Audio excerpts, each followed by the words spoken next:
a seat, a bite to eat, and settle right in for hugs, snuggles, stories, and more, and so many sweet things in store.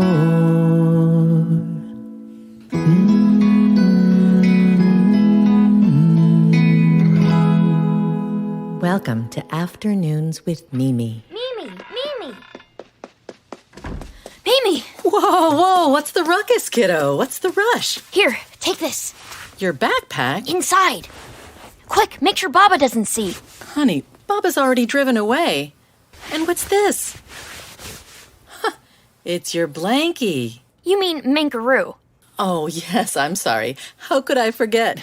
Now, what's Mankaroo doing in your backpack? Baba was talking to Grandpa this morning, and I heard something about it's time to give up Blankie.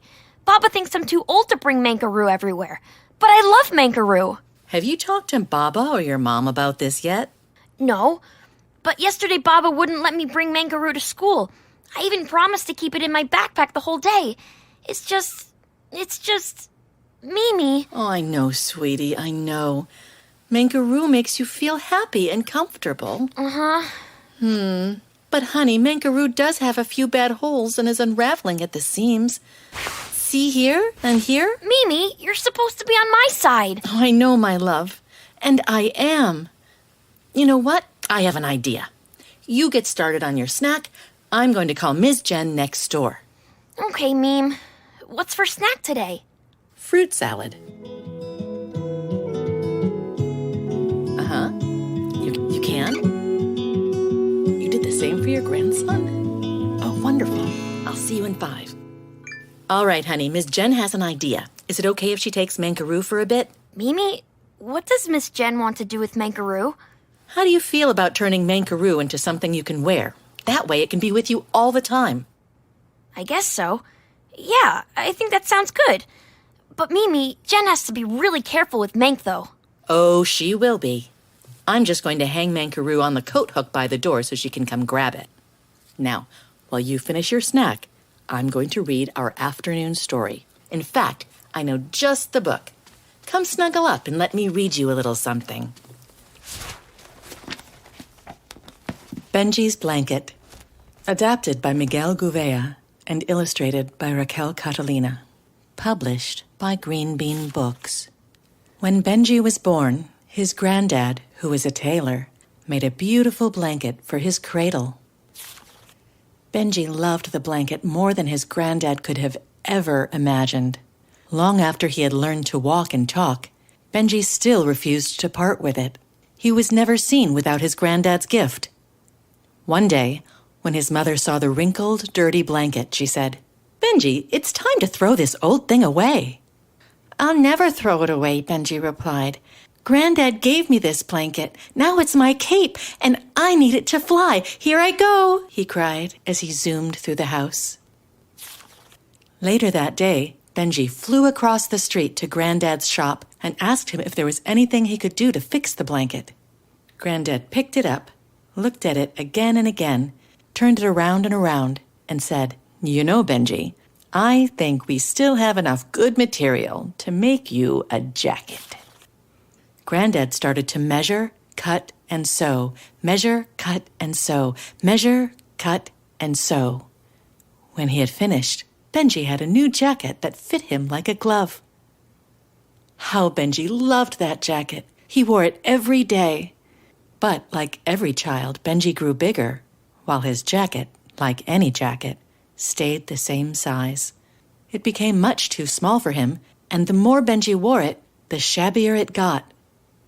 One day, his mother looked at him and said, "Benjy, that jacket, it's going in the rag bag right now." "No, it's not," Benjy cried. "This coat was made for me by Granddad. I'll talk to him and he'll know what to do." Benjy took the jacket to his granddad and asked him to save it from disappearing into his mother's big sack of old clothes. Granddad picked it up, looked at it again and again, turned it around and around, and said, "You know, Benjy, I think we still have enough good material here to make you a vest." Granddad started to measure, cut, and sew, measure, cut, and sew. When he had finished, Benjy put on his vest and smiled.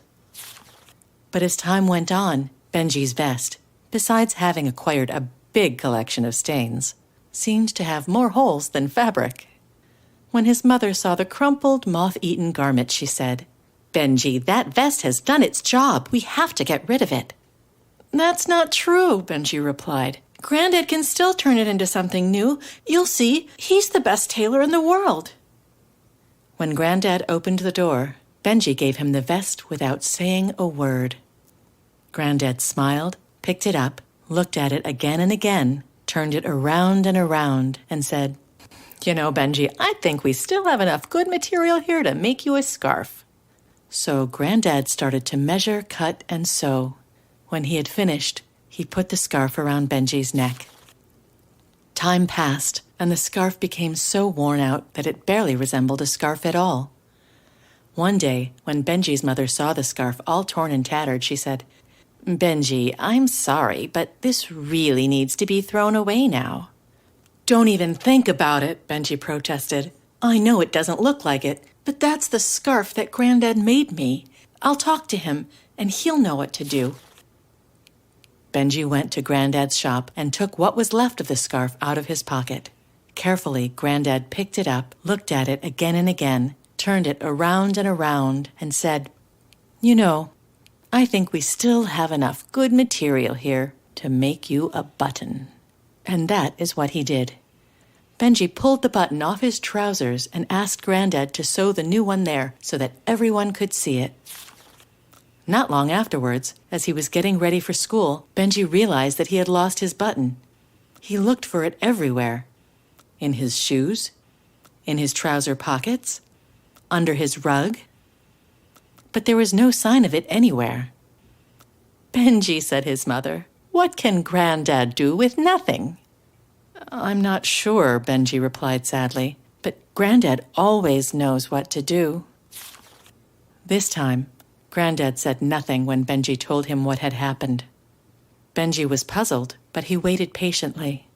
He recognized the look on Granddad's face. He could see that Granddad was once again measuring, cutting, and sewing in his mind, thinking about what to do. Soon, Granddad broke the silence and said, "You know, Benjy, maybe that button was not the end after all. I think we still have enough good material here to make a story." Granddad gave Benjy a pencil and a notepad. Together, they sat down to write. Their story started like this. When Benjy was born, his granddad, who was a tailor, made a beautiful blanket for his cradle. The end. I really like that story, Mimi. Do you really think we can make Mankaroo into something for me to wear? That's exactly what Miss Jenn's been working on this afternoon. Really? She did the same thing for her grandson. Check the coat hook, Mimi. I hope he loves it. Why don't you go check the coat hook? Mimi, look at me! Look at me! Do you love it? I have a cape! A superhero cape! Mankaroo is my superhero cape. Now I can wear Manky to school. You look amazing. Come here, my little superhero.